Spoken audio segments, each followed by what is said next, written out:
The Donahue Show was born on an Avco broadcasting station. Avco, a major defense supplier, may I say, at the time, as well as owner of 5 television stations. Avco, I don't want to tell you more than you want to know. Avco was a follow-on to the original company, which was Crosley Broadcasting. Powell Crosley had one tenet that all his employees had to abide by, all his stations: local live. He wanted local live television. A very unusual and highly regarded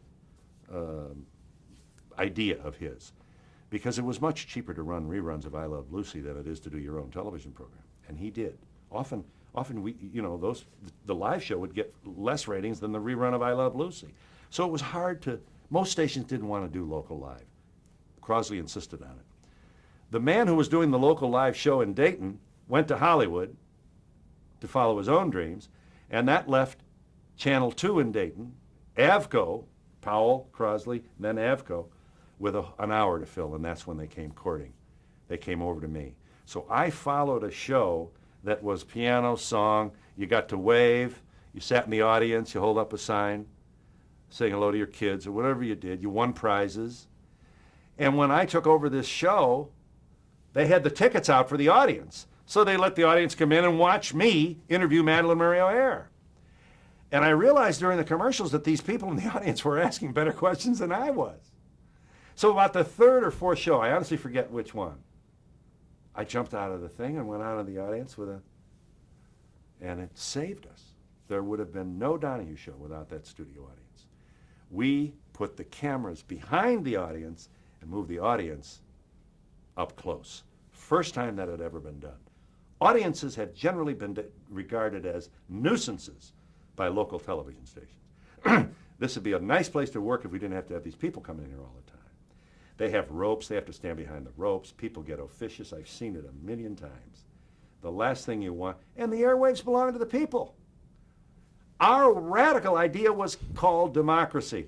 We gave everybody a chance to actually speak on the airwaves that they owned in the first place. Huge revolutionary idea that the rest of the industry was very reluctant to sign on to. They just thought it was no desk, no couch, no band, no comic. Who's going to watch this? They were right. We didn't have a desk and a couch. I didn't have a comic that laughed at all my jokes. I didn't have music and stars. We had issues. Issues that the viewers cared about. How short can a school administrator make your child cut his hair? Can the school search your child's locker without his permission? Under what circumstances? How do I get out? My husband doesn't kiss me anymore. We were the first, we found that. Now it's Mars and Venus and every other book on the shelf of the library or the bookstore. The women's movement. Medicine and false advertising. Law. The Law was some of the most fabulous shows we did. And I was standing, my name is on this platform. I would wish this on anybody. Really, it's an education that is not available in any university.